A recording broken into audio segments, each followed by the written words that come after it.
Chris Jenkins, credential member of the media, covering the Carolina Panthers for Charlotte Vibe. And tonight we have a special guest.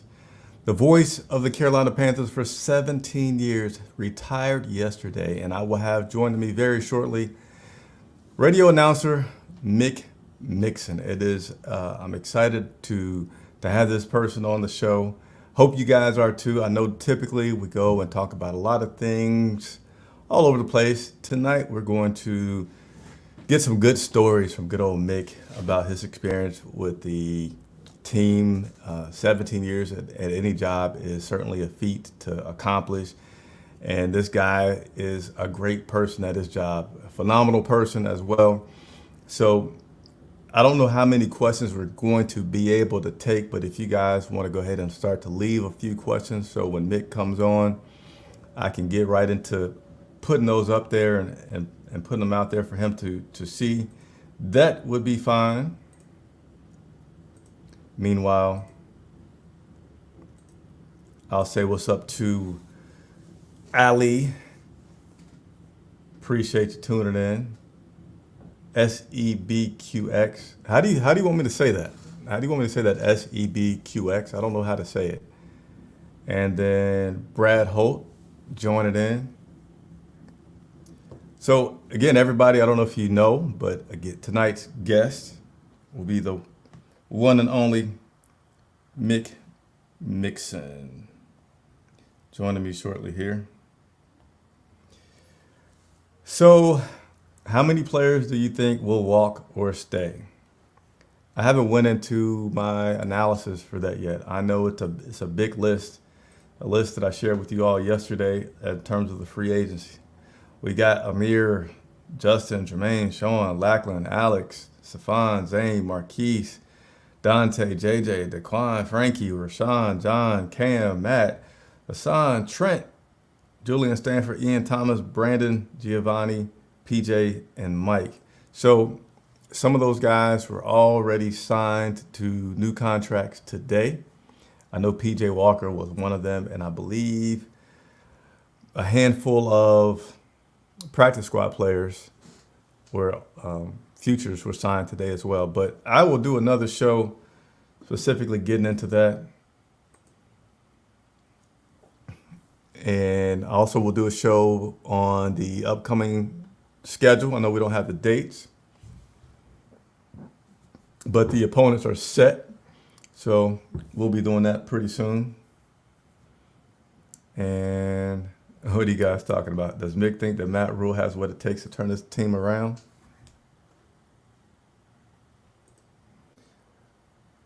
All right. I'll try to get to that. I already have 9 questions for Mick. And I'm going to be greedy tonight. I'm going to try to get through my 9 first and see where we are time-wise and go from there. Shakid said, hopefully Mick not working for the Panthers anymore. He understands our frustration. Not at all. But Shakid, I know we had some disagreements the other day in terms of this rule thing, but I certainly appreciate you continuing to follow us.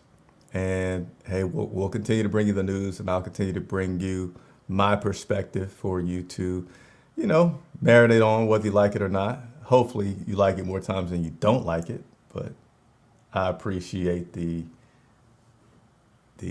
patronage. What's up, Anthony Rochelle? Appreciate you joining me as well. Appreciate it. Mick Mixon should have taken the garbage before he left. Garbage being the Panthers. Hey, you guys, you got to be nice when I have a guest. Got to be nice when I have a guest. I don't get that many guests. Let me see something here. All right. Just testing everything out. As we wait for my man Mick to join us. Do you think us fans finally hear something from Tepper to see what he thinks about all this mess? So a couple of weeks ago, I tried to figure out if the media would get the opportunity to talk with David Tepper. Was not able to get a confirmation on that. And I don't know, just me thinking about it as you pose that question, I'm thinking perhaps after we hire offensive coordinator, we'll get a chance to hear from Tepper. I don't know for certain, but that's kind of like what I'm thinking. I see Mick Mixon, and I'm about to get excited. So Mick, the format that I always take is give me a thumbs up. I can't hear you until I bring you on, but I'd like to give you a chance to make sure you. Oh, he gave me the thumbs up already. I like it. Oh, take your time. Take your time.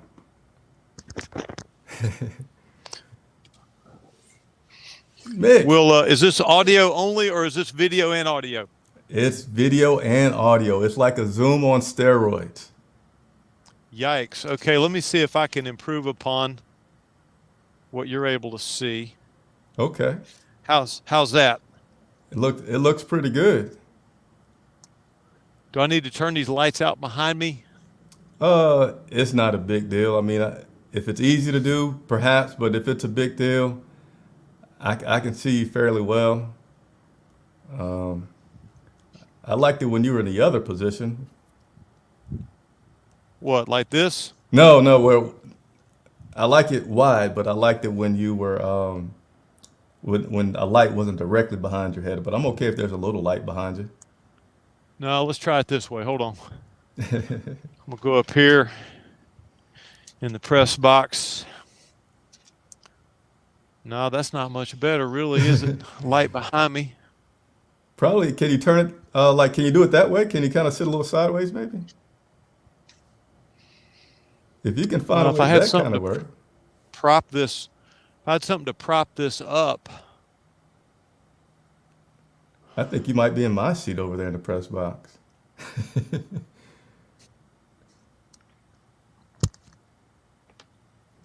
That looks great to me. Okay. All right, just forgive me 1 second. Let me take a sip Yeah, of take this your water time. that I've propping this up. I'm a little bit exhausted. It's been a heck of a day traveling back and all. Okay, I Yeah. think I'm ready. Now, I can stay on until the bottom of the hour. I got a couple other interviews I got to do before I can get in the car and head for home. Well, hey, Mick, can I be honest with you here? Yeah. I'm having a fan moment. I'm tickled and excited that you are on the other side of my camera screen here, and we can sit down and talk some football. I really appreciate it. You're always a humble man, which I know you're going to show during this interview.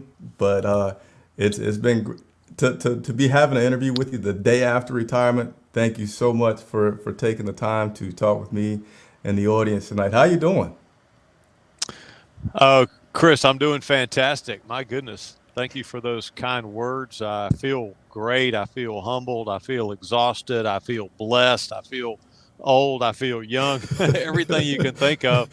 People have been so nice to me. I don't know what I have done to deserve. In fact, I'm quite sure I haven't done anything to deserve the attention and the outreach of so many old friends, new friends, Panther fans, colleagues. But I'm very touched and looking forward to, as Tennyson wrote about, the last of life for which the first was made.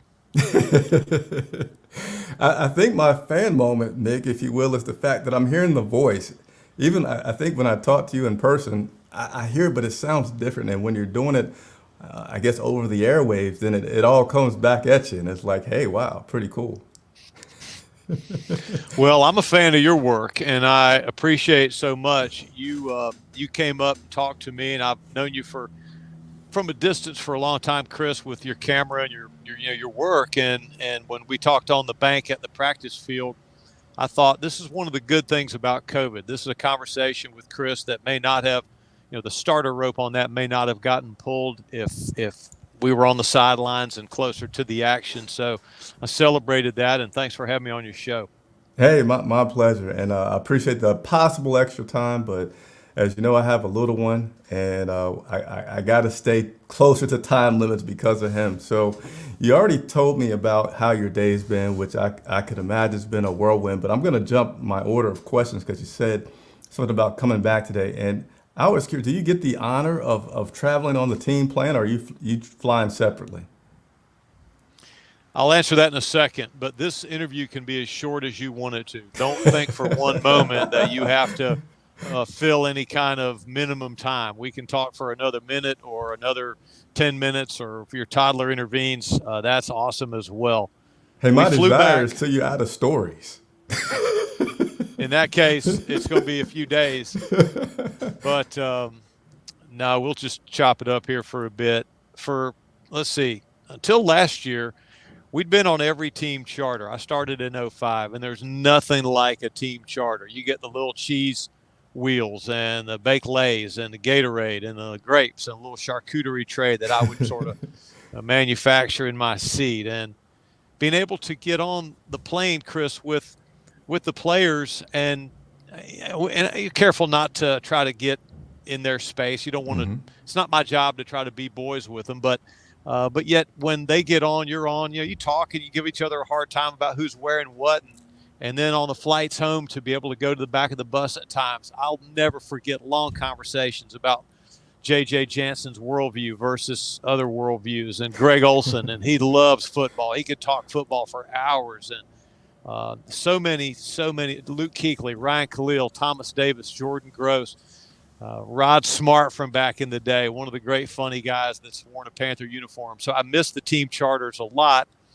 I'm fortunate to at least be able to get to the games. So I've been very careful this year not to complain one time about flying in seat 27F on a charter next to two screaming kids and somebody that appears to have COVID.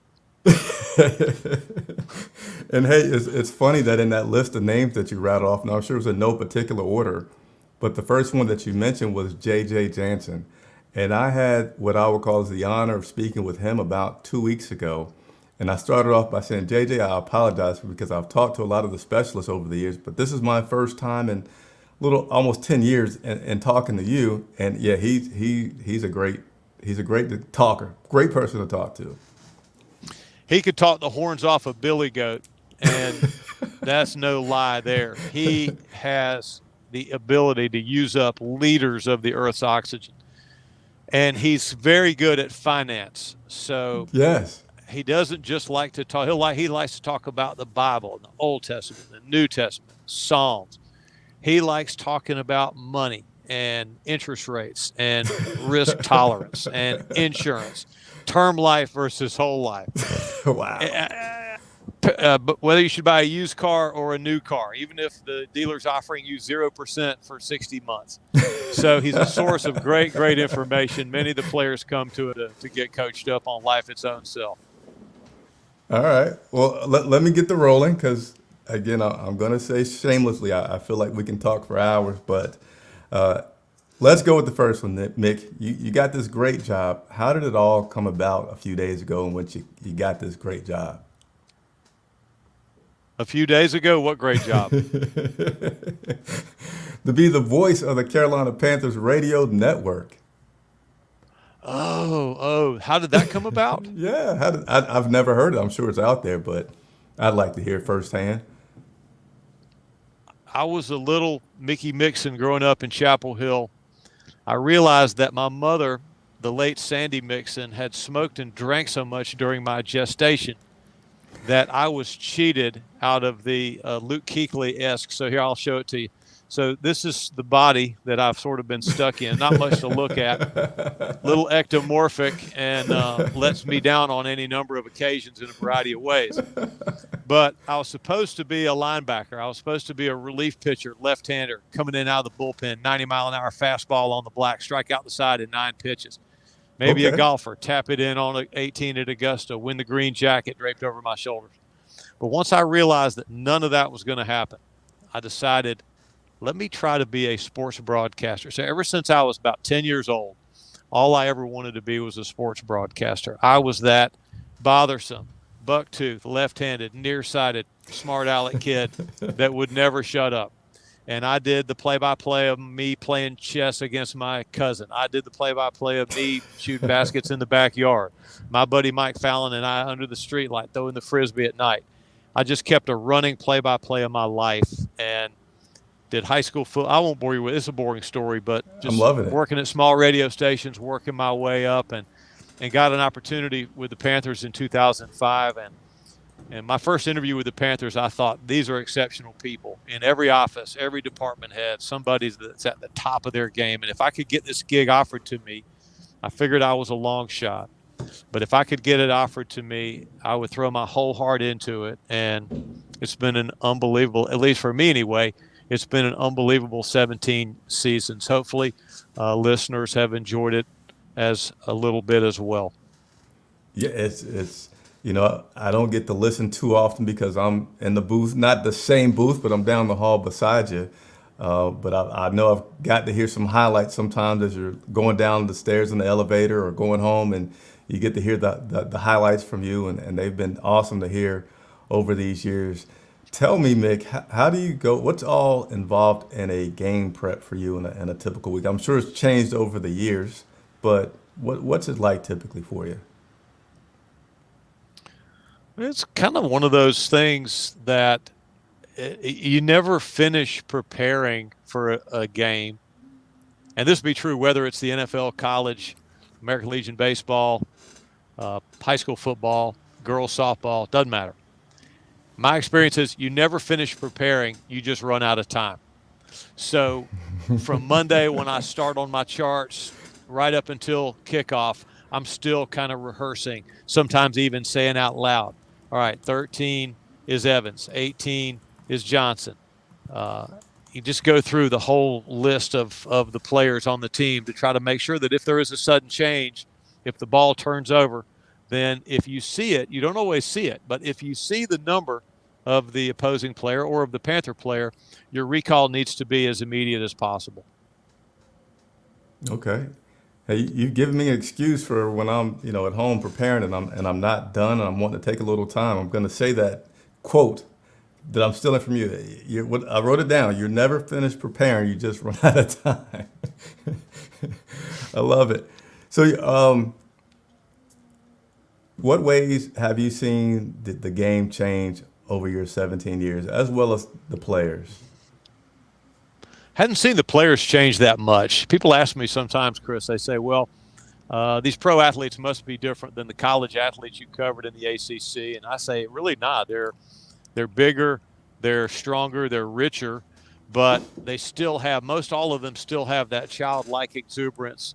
And they're just big kids in a way that just play this game that they love. The best teams are populated with players that don't play because of what the game can do for them financially, what the game can do for their Q rating, the number of Instagram likes and thumbs up and posts and tweets and whatnot. They play because they love this Spartan, violent, nuanced game of forward progress that in the United States in general and in the American South in particular, it isn't just what we do, it's a big part of who we are. So the players haven't changed that much in my judgment. What has changed is the rise to prominence of the college offense. Even as recently as when I first started doing these games in 2005, teams were all desirous of the drop back quarterback, which is crazy to me because there's only about 6 of them in the world any given year that can function and take you somewhere. But everybody's looking for them. So you got 32 NFL teams, these $2.5 billion businesses set on their pyramid. The pyramid set on its tip, and all the weight is on the shoulders of a quarterback, one quarterback who can make plays from the pocket. It's great if you got one and you can keep him healthy. But then things started to change. Cam Newton, one of the elite, most exquisitely gifted dual threat quarterbacks in the history of pro sports. Lamar Jackson, who some people thought coming out of college, Lamar Jackson could not throw seeds at starving birds. Yet we see what he can do with this intelligently designed run pass option, the run tags, Let's not just, it's brilliant. Let's not, and Bill Yeoman, by most accounts, is the father of the option, former Houston coach years and years ago in college, who was trying to block these rush ends and said, here's an idea. Blocking them with lesser athletes never works. Let's not block them. Let's read them. And if he goes inside, we go outside. If he goes outside, we go inside. So the option is born. Now, even teams that can make plays from the pocket will occasionally throw a speed option in there. They'll occasionally throw the run-pass option. So it's just been fascinating to see offenses evolve in pro football. Okay. All right. I like it. I just want to keep listening. All right. I promise. That's not going to work. You're going to have to talk. I want to listen to you. How'd you get your job? Well, I like how you spun that so well. So I will share the story with you, Mick, because I love speaking with you. Went to college, was a computer nerd, had the entrepreneur bug bite me, and I decided many years ago to combine the computer nerd with the social world. Kind of like Facebook, but that guy was just a tad bit smarter than me. But nevertheless, I was smart enough to build a website and create a news and entertainment website back in, officially 2005 was when Charlotte Vibe was born. Previous, I started in about 98 under a different name. And over the years of surviving with the internet, as you may know, I know you're not a big social media guy, but with the internet becoming more and more widespread and things are easier and easier for people to do, it took me down the way to just focusing solely on covering the Carolina Panthers. And I can't tell you the exact year that we switched to 100% Panthers, but that's how I got here. Long way. That's a great story. So who's watching? Do you know how many people are watching us? Yes, I can see how many people are watching us simultaneously. I don't want to know, but I just want to know if you can know. I do know. So do you know who they are? Are they Roaring Riot? Are they just your own people that have signed up? They're going to be on you. We're actually triple casting. I don't know if that's called a word. I know simulcasting is on Facebook, Twitter, and YouTube all at the same time live.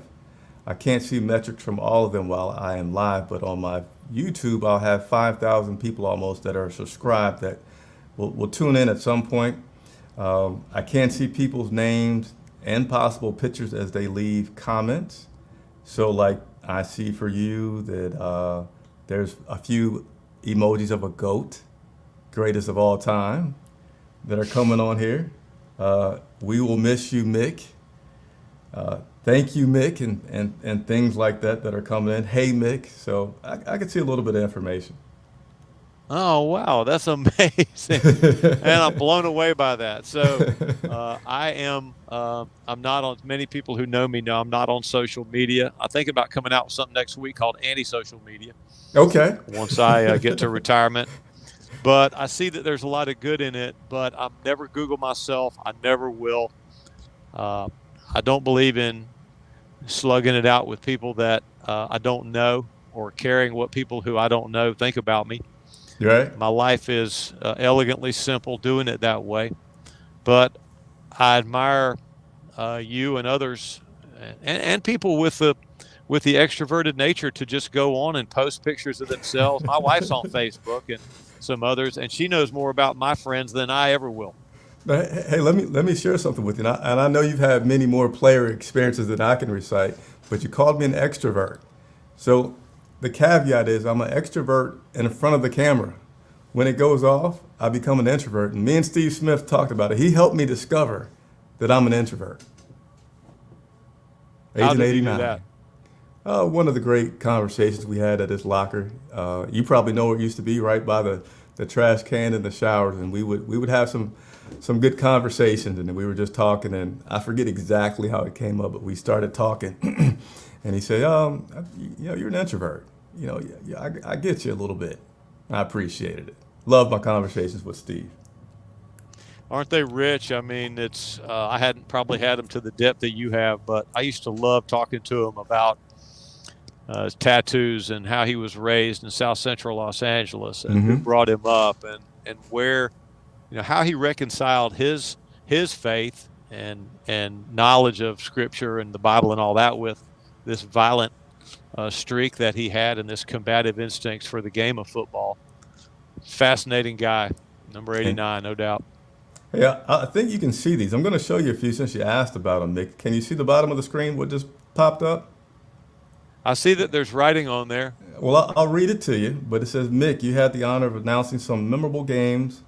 What is your most memorable call in your career? You don't answer that because we'll come back to that in a second, but I'm just sharing a few of these. That's from a guy called KPM.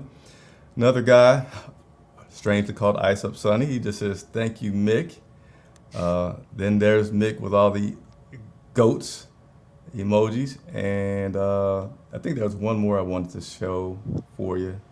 Someone said so smooth, as in your voice, but yeah, a lot of good comments out there. Well, I'm not naive about any of this, Chris. There's you can go out there on that internet and get your feelings hurt in a big hurry, and broadcasting games is a little bit organic in a way, in that I wouldn't call it performance art at all, but everyone has their different style. So you would do a game differently than I would. Maybe there wouldn't be a right or a wrong, but I've always stridently believed that the game should be done with a sense of humility and with some journalistic balance. And I believe that my colleagues and I should try to create a comfortable place on the air. Radio is a magical medium. If we can not make it about ourselves, and I've worked with announcers, you probably have known them, that keep a record of how many games they've done. Today marks my 300th game. I'm not trying to criticize them. I don't mean to come across like that. It's just not my style. I think it's an honor to sit in the chair. And I think that to try to create a comfortable meeting place on air where people feel like they're among friends and maybe want to hang in there just a beat longer with us if they can listen. Once they hear the score, the down distance, the time remaining, personnel grouping, whatever, that maybe they just want to spend a little time with my colleagues and with me. That's what I hope to get to on radio. Yeah, a little bit of what I like to do as well. I almost like to call mine a relationship-driven journalism. I like to try to communicate to my audience that I'm working for them and try to get information, and I'll give you my opinion as asked, but for the most part, I like to just report accurate information and get it directly from the guys for food for thought, for them to marinate on. Mick, let me ask you, the current state of this franchise, Matt Rule didn't have the best season that I'm sure he wanted to have, finishing 5-12. He said that. Everybody knows he didn't have the season that he wanted to have. It does seem like it's been a lot of noise in terms of fans being unhappy. And of course, you can't please them every season. But I wanted to just get your thoughts on the current state of this Carolina Panthers franchise since you've been here so long. And I'm sure that's a question you've never had asked of you before, right? When Matt Rule was hired, I was so impressed. I thought, this man he's not going to be denied, Chris. He is very smart, very astute with performance psychology, with team dynamics, with leadership, with team building. I've heard him say some profoundly intelligent things. I think he understands that when coaches coach players, that's a good start. But when players begin to coach each other, that's when something special can really happen. I'm still one of those that believes that absolute victory is coming to the Carolinas, although I would not try to sell your audience, your knowledgeable audience, Panther fans that have invested fiduciarily and emotionally in this team, that we're any juggernaut. I mean, you've seen product, and our margins are pretty thin right now with draft capital that we've given away, some obvious needs in the O-line. I don't think defense is a finished product. I think the Panthers could use another linebacker, another skull crusher with some number in the 50s, or nowadays they have single-digit numbers, but another backer. That added on to your prep time, didn't it? That's right. I had to relearn all this. Could envision a world where maybe Jeremy Chin moves to Will, maybe moves a little closer to the line of scrimmage to be an even more impactful player. And again, I'm not trying to coach a team from the press box or from retirement, certainly. But I think that every band needs a lead singer. And you take, as I've said before, you take Mick Jagger away from the Rolling Stones, you take Steven Tyler away from Aerosmith, you take Steve Perry away from Journey, you're going to, excuse me, you're going to struggle. So what comes first? Do you retool the O-line? Do you try to go big and splashy and get your quarterback? I mean, David Tepper's not scared. He's made his bones with a legendary contrarian spirit, with an unbelievable risk tolerance. So if he can get one of the biggest ever to come in here and run it for a while, I think the Panthers will want to be in those conversations. If that's not in the cards, then I think the Panthers will try to invest heavily in the O-line, some other needs as well on this team. The offensive coordinator hire is going to be a huge foundational piece in this. And then try to figure out who's going to be the lead singer in this band. I think this coach, this GM, this staff can get it done. I think there is pressure on them, that we know, but I think I think they can do it. I also want to say this, Chris. I'm a huge Dan Morgan fan. I think he doesn't get a lot of publicity, but I think was a great get for the Panthers. His pedigree, his knowledge, his ability to go into Scott Fitterer's office or Matt Rule's office and say, look, here's an alternative view. Here's how I think we ought to be thinking about this. I think is incredibly meaningful and will be moving forward. Okay. All right. Mick, again, I know you've been going around the media circuit. It sounds like you got some to do after me. So, again, appreciate the time. Everybody wants to know highlight memories, and I know you have a lot of them. So I'm gonna try to make this question just a little bit more difficult than the others. Tell me one that you haven't had a chance to share yet in these past few weeks as you've been doing the media circuit with everyone. Some interesting stories or memories that you have from doing this for so long. How do you like that spin? Oh my gosh, a highlight memory. Yeah. I don't really deal in. So Jonathan Alexander of the Charlotte Observer, nice young man, really enjoyed getting to know him. He contacted me some weeks ago and wanted to do a piece. And he said, Mick, I want your 5 favorite calls, your 5 top calls that you've done. And I said, Jonathan, I love you, but that will not be happening. Yeah. It's too self-aggrandizing for my taste. And that would be for others to say. If somebody liked the way we called something, excuse me, that wouldn't be for me to say. Plus, I'd come across looking like a total doofus in your article if I said, oh, here's a play I thought I really nailed it. I mean, it makes my skin crawl to even think about it.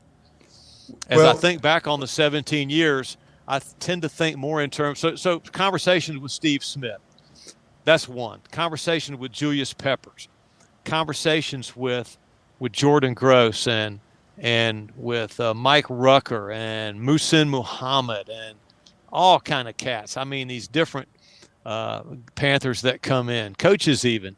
Love talking to Ron Rivera about what life was like growing up for him as a military brat. That's what I'll miss the most, is the ability that a press pass gives you to talk to people who don't look like you, maybe not your age, not brought up maybe in the same part of the country as you, but you can still get to know them.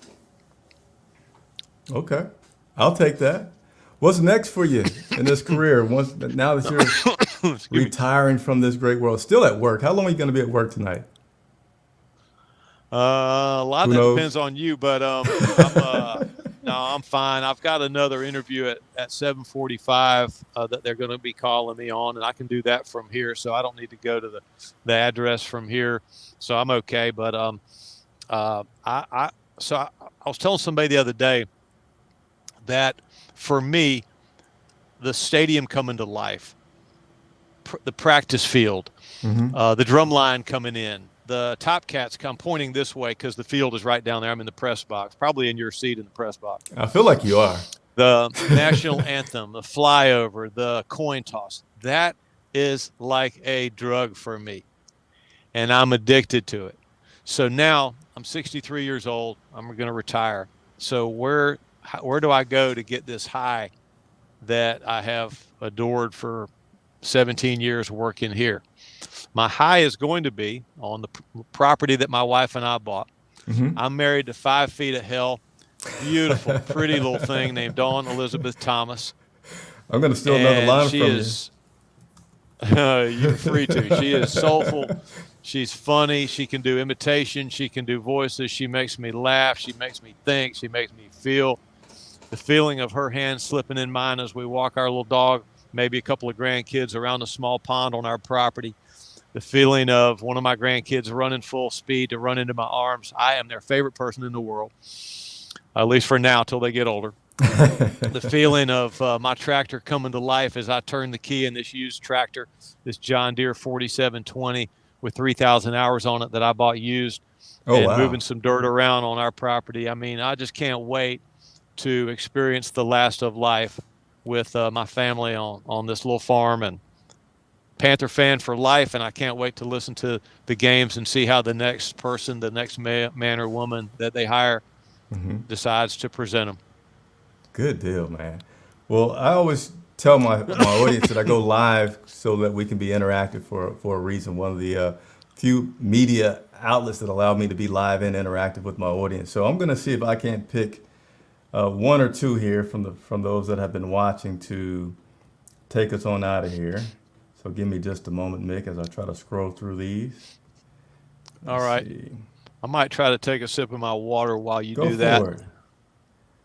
It's a little untidy, but sorry. Because I could do it off camera. Yeah, I'll take you off camera for a second. There you go. You're off camera for a second, Mick. Just tell me. Okay, I'm fine. I'm right. good now. And now he's back. Let's see. Well, thanks, Nick, for what you did for the Panthers. I have been a fan since 1995. I was 12 at the time. There will never be another like you, Mr. Mixon. Thank you, sir. Let's see. Another guy says, just enjoying his voice, brother. Oh, man, this is very touching to me.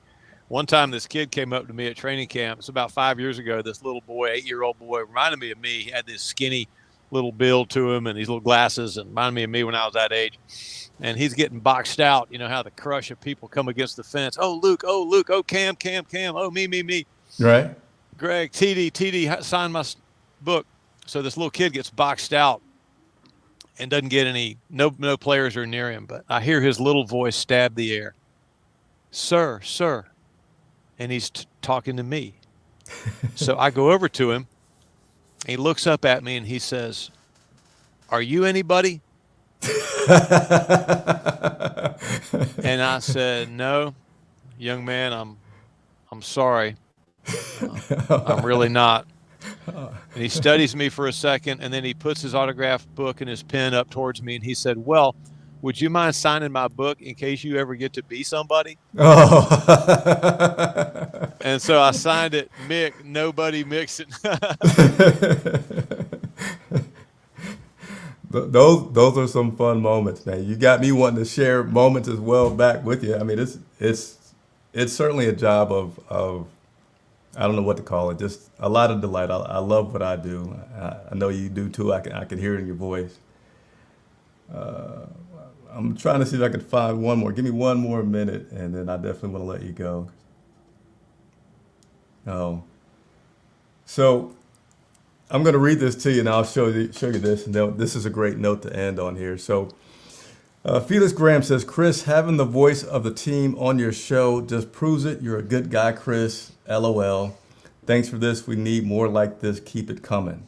So the funny part of that, Nick, is that he says I'm a good guy.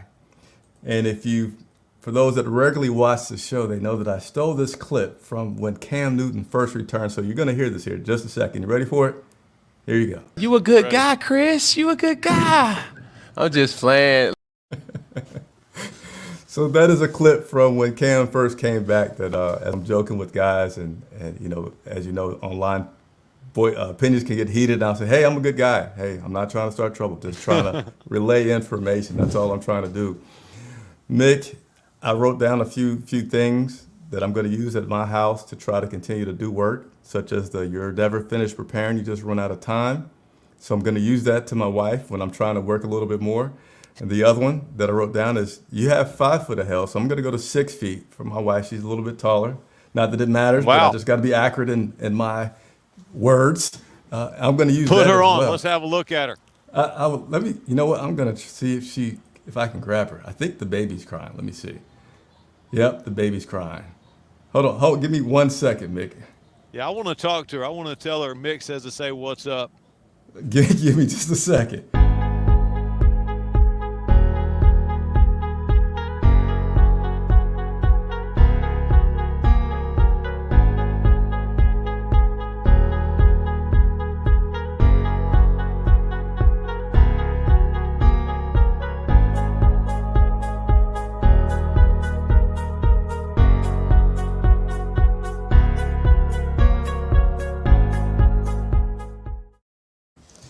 So that was perfect timing. I hope that they don't hear an echo because I had to take out my earpiece.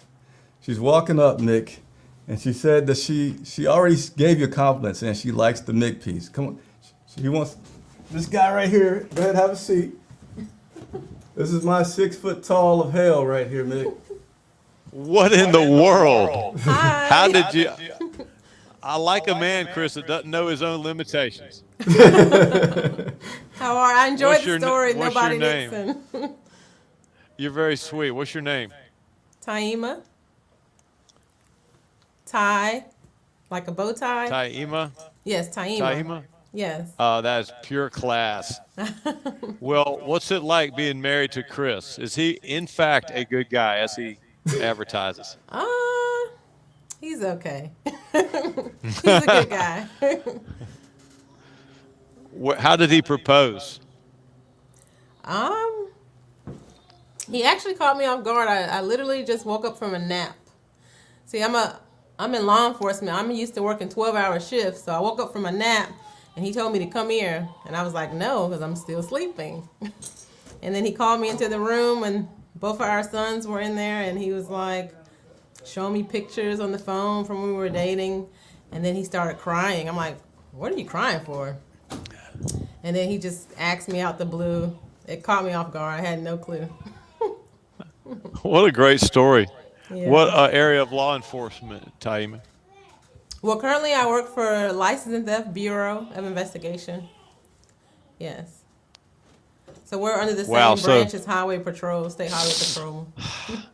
So not only do you possess the diagnostic software installed in all females at the factory, but you have additional training as an investigator. Yes. So Chris has no chance None. of catching you by surprise in any way. That sounds a lot like what we got, what we're working with at my house. Come here, Cam. Yes. He has no chance. It's an honor to meet you, and thanks for your service. Nice to meet you too. Enjoyed the story. All right. Hey, Mick, Y'all we're come gonna see us. let you go, but I'm gonna go ahead since you had the wife come up. I'm gonna give you a real quick bonus, and I certainly gotta let you go. You probably hear the noise coming. Bonus footage. Just peek your head. This is the middle child. Hi. Huge All fan. right. This is How the you doing, young 10-year-old. man? The 21-year-old is not here. Where's Cyrus at? Can you bring him super quick? And then I'm going to show you the youngest one that we talked about on the hill. He's a little fussy, so we're going to make it super quick. Oh my gosh! Now That's the that is a 3-month-old. certifiable miracle in this world. I think I was in the 5th grade by the time I was that weight. So, hey, That's Nick, so I'm going to beautiful. put this back Man, in my ear. I I'm can going start to let you crying go, right buddy. now. It was great to talk with you. Hopefully we can catch up again, and I think I got this in my ear. And hopefully I'll see you around. And thanks again. It was an honor. It's been great talking to you, and let's stay in touch, sir. No doubt, it's been my honor, and thanks for letting your family share the spotlight. And I will say this as we leave: your legacy is secure, and I'm proud to know you. Thank you so much, Mick. All right, we'll see you. All right, take care. Take care. All right, so Thanks everybody for watching. As always, I love what I do. I love bringing the unique content to you all that I'm able to do. And if you have not hit the subscribe button already, please do so. Helps me to continue to grow, helps me to continue to do what I love to do, bringing you stories and interviews from people just like you saw there, Mick Mixon, 17 years doing radio for the Carolina Panthers. And yesterday was his last day. Today he's been doing media all day. Still at the stadium doing stuff, and took the time to talk with us. So please hit that like button, and if you already have, hit the subscribe button. If you already have hit the subscribe button, hit the like button to help other people find out about me and what we do in covering the Carolina Panthers. So lots more shows to come. I appreciate everybody very much, and enjoy your Monday.